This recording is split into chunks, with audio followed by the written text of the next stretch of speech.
Olá, hoje abordaremos a segunda parte da farmacologia gastrointestinal e agora abordando de forma mais específica os medicamentos que atuam como protetores da mucosa do estômago. Lembrando que a gente viu a parte de fisiologia, principalmente a fisiologia da formação do ácido clorídrico, e agora a gente vai abordar um pouco sobre os medicamentos que atuam nesse local. Então, a primeira coisa é a gente fazer um passant, uma abordagem geral de todos os medicamentos que a gente vai ver. Então, primeiramente, os inibidores da bomba de prótons, que são justamente aqueles medicamentos que atuam de forma direta na bomba de H+ potássio ATPase, que é justamente a bomba responsável por jogar o H+ no lumen do estômago para que seja formado ácido clorídrico. Então, independente do estímulo, esses inibidores eles conseguem promover uma inibição muito mais eficaz, realmente reduzindo de forma significativa a quantidade de ácido clorídrico no lumen do estômago. Segunda classe, a gente vai ver os antagonistas de receptores H2.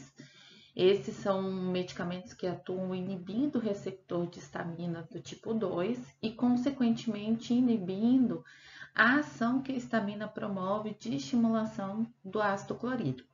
Então, relembrando da fisiologia, a gente tem 3 estímulos principais: acetilcolina, gastrina e histamina, sendo que a histamina ela participa tanto no processo de digestão, como ela também participa no processo de formação do ácido clorídrico de forma basal. Então, esses medicamentos eles vão atuar de forma mais específica nesse receptor, não reduzindo em grande quantidade, né, a formação do ácido clorídrico, como acontece com os inibidores da bomba de prótons, mas eles conseguem também reduzir de forma bem interessante, considerando as condições clínicas que a gente tem. Terceira classe de medicamentos que a gente vai abordar são os antiácidos. São aqueles medicamentos que eles não são absorvidos, eles são fármacos utilizados justamente para interagir de forma direta com ácido clorídrico, promovendo uma redução desse ácido ali presente. Então, eles são bases que, associados ao ácido, eles vão formar um sal, vão formar água e automaticamente a gente vai ter uma elevação do pH. Então, são fármacos que agem de forma direta, sem que ocorra necessariamente absorção. E por fim, a gente tem os protetores de mucosa, que são os medicamentos que auxiliam no muco ali formado. Então, eles estimulam, eles têm um papel de citoproteção, eles vão auxiliar na manutenção, né, e na formação desse muco, justamente protegendo a mucosa do ácido clorídrico. Lembrar que o próprio organismo ele tem essa função, né? A gente tem a partir da estimulação principalmente das prostaglandinas, a gente tem a formação e a estimulação desse muco. Porém, a gente sabe que existem algumas condições clínicas, alguns alimentos, algumas situações, inclusive a presença de bactérias, que podem interferir nessa proteção que o muco ali promove. Então, esses medicamentos, eles têm a função justamente de auxiliar nesse processo.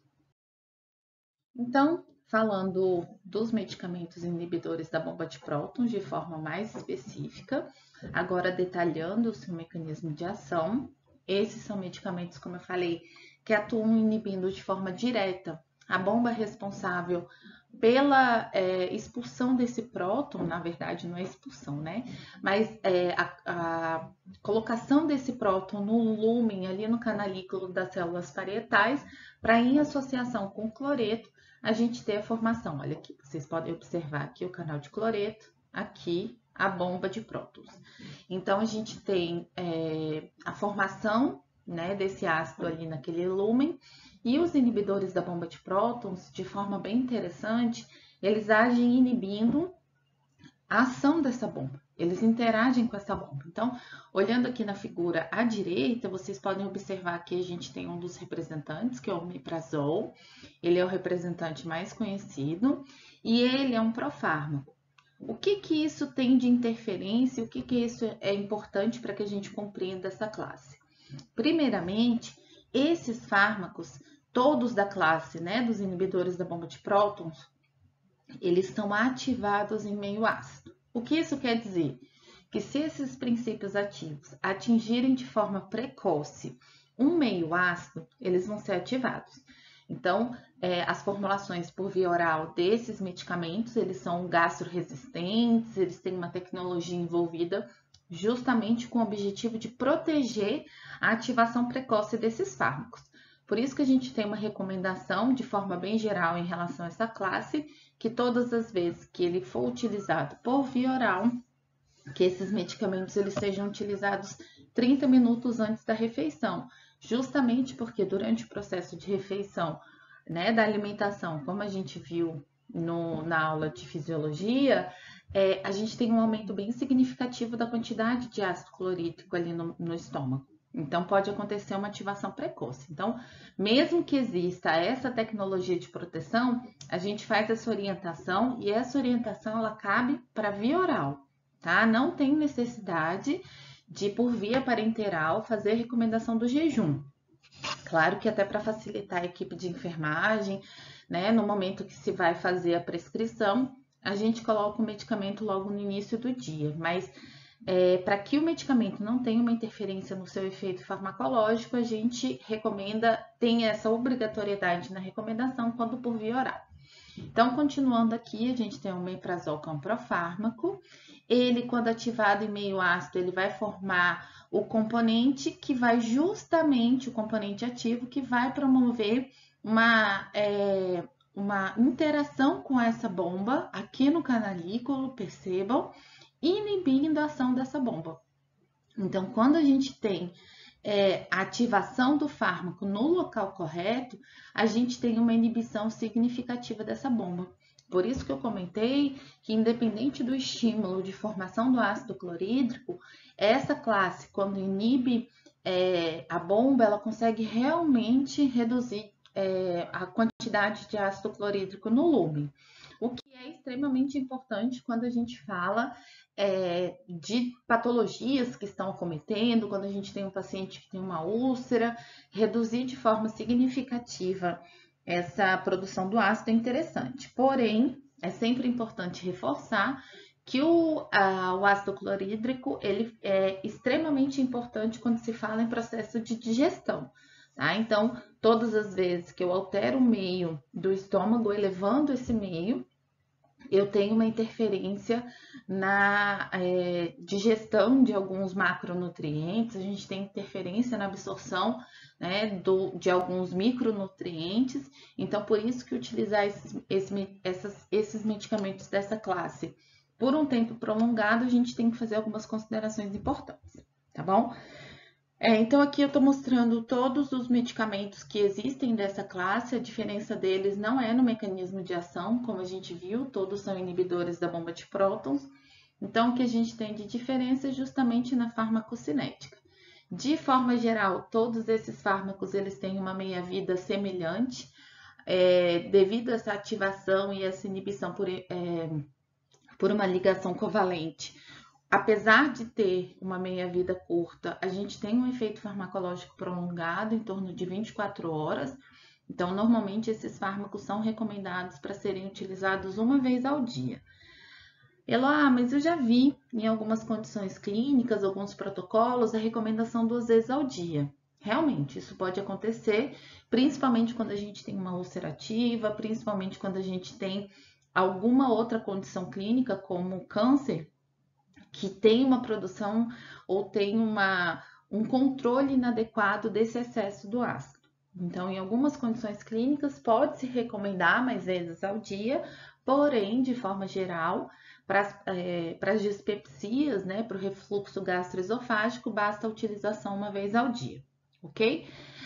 A diferença também entre eles é que alguns desses fármacos, por exemplo, o esomeprazol, o deslanzoprazol, eles são fármacos que têm a porção, né, a estrutura do fármaco ativo ou do fármaco que realmente vai promover a sua absorção, melhorando inclusive a biodisponibilidade, No caso, por exemplo, do esomeprazol, a gente tem o enantiômero, que é o enantiômero ativo, que consegue promover a inibição da bomba de prótons, enquanto o omeprazol é uma mistura racêmica e metade dele, ou parte dele, é que tem essa atividade de promoção de inibição da bomba de prótons. Então, a diferença entre eles está justamente nessas estruturas químicas que podem interferir diretamente no processo farmacocinético. Se vocês verificarem aqui, com o esomeprazol, a gente tem um aumento da biodisponibilidade. No caso do deslanzoprazol, a gente tem uma liberação, uma tecnologia que vai liberando ele aos poucos. Então, essas são as evoluções que a gente tem em relação aos fármacos. Aqui embaixo, a gente também tem uma consideração bem importante que está relacionado com a metabolização. Esses fármacos, eles promovem uma inibição competitiva pelas enzimas do citocromo P450. Então, todos os fármacos associados em pacientes que utilizam inibidores da bomba de prótons, a gente pode ter uma interação medicamentosa que inibe a metabolização do fármaco. Então, a gente vai ver que uma das interações muito comuns que acontece é justamente desses inibidores associados, por exemplo, com clopidogrel, que é um antiagregante plaquetário, que também é um profármaco e que necessita dessa metabolização para promover o seu efeito farmacológico. Então, quando se tem a inibição, a gente acaba tendo um prejuízo na atividade ou até mesmo um prejuízo no início de ação desse fármaco como antiagregante, tá bom? Então, observem que a diferença entre eles normalmente é farmacocinética. Atualmente, a gente não tem evidências científicas que reforcem a escolha de um ou outro princípio ativo, então os protocolos, as diretrizes, eles têm recomendado de forma igual, porém na clínica a gente tem algumas diferenças, alguns pacientes respondem melhor, por exemplo, ao esomeprazol do que ao omeprazol, preferem utilizar o deslanzoprazol justamente porque tem uma característica de liberação em fases, então você não precisa necessariamente tomar em jejum. Então a gente sabe que existem alguns dessas preferências clínicas na prática, mas em termos de evidência a gente tem uma igualdade de resultado terapêutico. Aqui mostrando para vocês alguns eventos adversos comuns relacionados a esses inibidores. Então, como eu falei, o fato de você permanecer com um pH mais elevado acaba gerando um risco maior de fraturas, porque a gente tem uma interferência na absorção do cálcio. Existe a interação medicamentosa com o clopidogrel, que é um medicamento recomendado para pacientes que já que infartaram, né? Então, quando a gente tem uma necessidade de dupla agregação plaquetária, normalmente o clopidogrel é utilizado. A gente pode ter o aumento do risco de infecções, porque um meio mais básico, ele promove o crescimento de bactérias, e a mesma coisa em relação ao magnésio. A deficiência gerada em virtude da alteração do pH, da mesma forma que o ferro. Tá? Então, todas as reações que estão diretamente relacionadas com os inibidores da bomba de prótons têm uma relação muito direta, na grande maioria, com a alteração do pH, ok? Mas lembrando sempre que alguns pacientes eles vão utilizar esses medicamentos por um tempo curto, então é risco-benefício, a gente não tem que ficar sempre pensando no lado negativo, mas quando se tem a necessidade de um uso prolongado, aí sim a gente observa e muitas vezes faz a compensação ao invés de suspender o medicamento. A segunda classe de medicamentos que são utilizados na proteção, na redução do ácido clorídrico, como a gente comentou, são os antagonistas de receptores H2. Se vocês observarem aqui, a gente tem a liberação dessa histamina de forma muito próxima às células parietais. Essas são as células enterocromafins. E essa liberação próxima, atuando num receptor que é mais específico do trato gastrointestinal, gera uma resposta direcionada ao trato gastrointestinal. E aí, no caso, quando a gente tem ação da histamina e estimulação da bomba de prótons. Por que eu estou reforçando isso? Porque a gente pode lembrar que a histamina participa do processo de alergia, em processos de hipersensibilidade. Só que aqui eu estou falando da mesma molécula, da mesma histamina, mas atuando em um receptor que é específico aqui da célula parietal. Nos processos de hipersensibilidade, os receptores que estão lá presentes são os receptores estaminérgicos do tipo 1, do tipo 3, do tipo 4. Então, essas variações em termos de receptores geram respostas variadas de uma mesma molécula, ok? Então, quem são os antagonistas de H2? A gente tem cimetidina, ranitidina, nizatidina e famotidina, sendo que esses dois primeiros são os mais utilizados. Eles têm igualdade, novamente, em termos de efeito, apesar de ter realmente a ranitidina mais potente, mas o principal, o lado ruim da cimetidina, apesar de ter um efeito farmacológico adequado, é justamente o risco das interações medicamentosas e as reações adversas.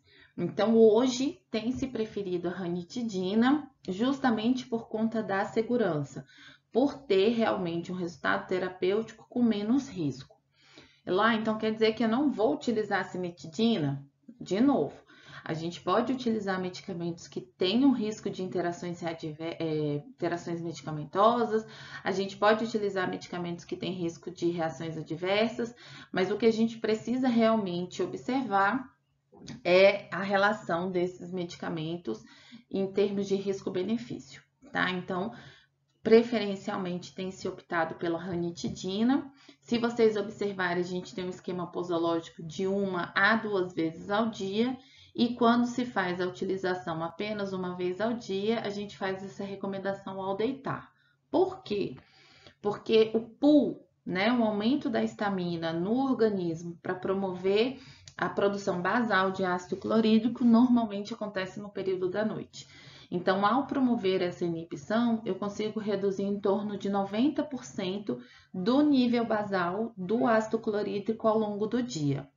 Porém, na alimentação, como existe uma interferência, né? Como existe uma estimulação a partir da gastrina e da acetilcolina, inibir o receptor de histamina não tem a mesma capacidade de redução do ácido clorídrico como os inibidores da bomba de prótons.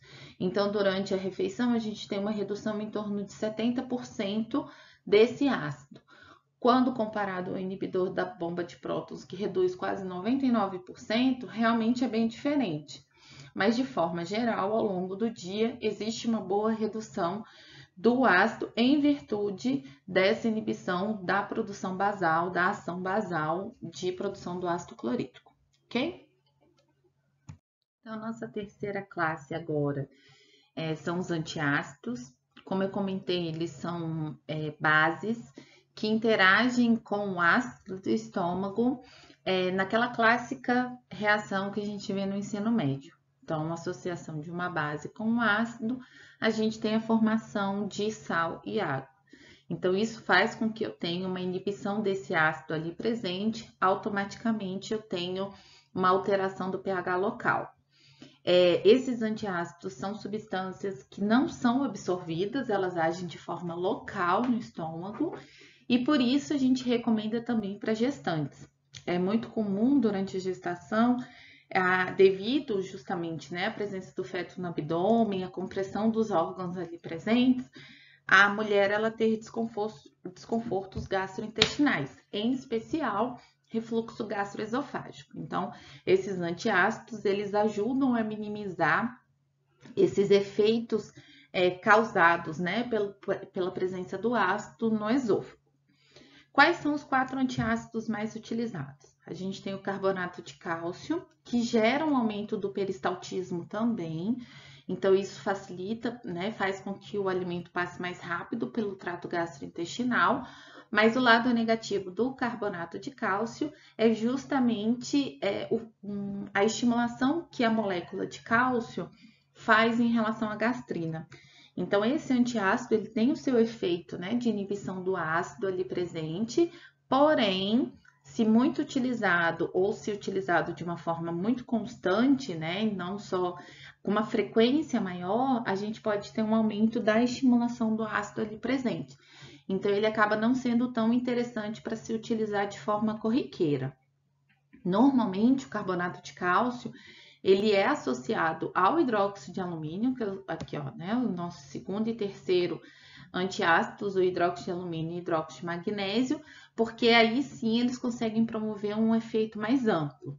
O hidróxido de alumínio, ele tem um efeito prolongado, mais longo, mas ele tem como reação adversa a constipação, enquanto o hidróxido de magnésio, ele tem um efeito mais rápido, um início de ação mais rápido, mas ele tem esse efeito da diarreia. Então, associar esses três antiácidos, ou esses dois, né, hidróxido de alumínio e hidróxido de magnésio, promove justamente um efeito inicial mais rápido, um efeito prolongado com equilíbrio das reações adversas. Então, vocês vão observar que vários antiácidos eles têm essa propriedade, né, de estarem associados em uma única forma farmacêutica. Por fim, a gente tem o bicarbonato de sódio, que também é muito conhecido, e ele tem uma diferença em relação à sua estrutura química, porque na reação, ao final, ele forma também um CO2, o gás carbônico. Então, um dos efeitos bem comuns, né, além do efeito antiácido, é o processo de eructação. E aí, a depender da causa do desconforto gastrointestinal, muitas vezes não é necessariamente a dor, não é necessariamente o desconforto em virtude do ácido, e sim, né, do excesso de alimentação ou de uma alimentação muito rápida que acaba gerando acúmulo de gás, de gases no estômago, e aí com o uso do bicarbonato, e com esse processo de eructação, é como se a comida assentasse no estômago. Então as pessoas se sentem mais aliviadas, elas se sentem melhor, mas não necessariamente devido ao efeito antiácido, ok? Inclusive a gente vê, né, uma prática muito comum em algumas feijoadas, em algumas grandes refeições, é justamente as pessoas utilizarem refrigerantes com o mesmo objetivo. Tá? Então, bicarbonato de sódio muitas vezes não é utilizado com a finalidade de ser antiácido, apesar de ser, tá? Mas muito mais pela produção do gás carbônico. E por fim, os agentes de revestimento, também chamados de protetores de mucosa, os citoprotetores, que são justamente medicamentos que vão estimular ou promover a citoproteção no estômago. Lembrar sempre que o maior prejuízo causado pela presença do ácido no estômago, o excesso desse ácido no estômago, é justamente o desequilíbrio entre o pH ácido e a citoproteção. Quando a gente tem um aumento do ácido, a diminuição dessa citoproteção, o paciente acaba tendo um desconforto e lesão, inclusive, da mucosa. Então, esses medicamentos, eles vêm para promover, para auxiliar no processo de citoproteção. O primeiro medicamento desenvolvido foi o misoprostol, que hoje é proibido como citoprotetor no Brasil. Por quê? Porque ele é um análogo de prostaglandina. Então, vocês podem observar aqui que a estrutura química dele é muito semelhante, né? Ele foi desenvolvido com esse objetivo para atuar em receptores de prostaglandina nas células parietais e nas células de muco, estimulando a produção do muco no estômago. Só que o misoprostol, em virtude dessa característica molecular, né, de ser análogo de uma prostaglandina, ele acaba produzindo efeitos em outros locais no corpo, por exemplo, no útero. Então, a prostaglandina, quando presente no útero, ela gera uma contração uterina. Então, algumas mulheres passaram a utilizar esse medicamento como abortivo. Por quê? Porque ele gera realmente uma contração. Muitas mulheres, inclusive, não só tomam, mas aplicam na vagina comprimidos de misoprostol com o objetivo de aborto. Infelizmente, essa é uma prática proibida. A gente não tem a regulamentação, apesar de se conseguir comprar esse medicamento de forma irregular em vários locais. Então, infelizmente, o misoprostol tem essa característica. Apesar de ser um excelente citoprotetor, atualmente ele só é utilizado em ambiente hospitalar com o objetivo de auxiliar quando a mulher ela tem um aborto espontâneo e aí sim, com uma equipe médica, com uma estrutura hospitalar, auxiliar no processo de expulsão do feto ou expulsão também da placenta. Então, hoje existe o misoprostol, mas ele é de uso exclusivo hospitalar, tá bom? Lembrar também que o misoprostol, quando utilizado como abortivo, se o aborto não acontecer, existe um efeito teratogênico. Então, mais um motivo para a gente tomar muito cuidado com o uso desse medicamento e orientar aquelas pessoas que sempre nos questionam a respeito, dos medicamentos, de que esse é um medicamento de uso exclusivo do hospital. Ele não é mais como citoprotetor. A gente, como citoprotetor, a gente vai ver, ó, que o sucralfato, ele é um excelente medicamento. Por quê? Porque ele vai interagir com o ácido do estômago, formando como se fosse uma gelatina. Então, ele gera um gel no estômago, protegendo essa mucosa e automaticamente aumentando a proteção ali do contato do ácido com a mucosa que pode estar lesionada. Então, a gente tem opções terapêuticas que também promovem o benefício que inicialmente o misoprostol causava, mas sem esse efeito prejudicial de contração uterina, tá bom? Então, a gente tem aqui o sucralfato e a gente também tem o quelato de bismuto, que tem uma mesma característica que o sucralfato de formar esse gel. A diferença é que o quelato de bismuto ele também tem um efeito antibacteriano e normalmente ele é utilizado em associação com outros antibióticos ou com outros medicamentos para eliminar H. pylori. Quem é H. pylori? É justamente a bactéria que mais causa problemas gastrointestinais, principalmente gástricos. Ela é uma bactéria que ela tem a capacidade de aumentar a quantidade de ácido estomacal e automaticamente desequilibrar isso que a gente acabou de comentar. Então, o excesso de ácido acaba gerando lesão. Então, a vantagem do quelato de bismuto é que ele acaba atuando de duas formas nessas condições clínicas. Um detalhe, para a gente finalizar, esses medicamentos, no momento que eles formam esse gel no estômago, eles podem gerar uma interação medicamentosa mecânica. O que é isso? Se o paciente ele utilizar outros medicamentos, é necessário que ele faça uso desses outros medicamentos antes ou 4 a 6 horas depois do uso do quelato de bismuto e o sucralfato, tá? Por quê? Porque a presença desse gel pode automaticamente interferir no processo de absorção dos outros fármacos. Então, sempre que se utilizar esses citoprotetores, a gente pede para alterar o horário dos outros medicamentos, ok?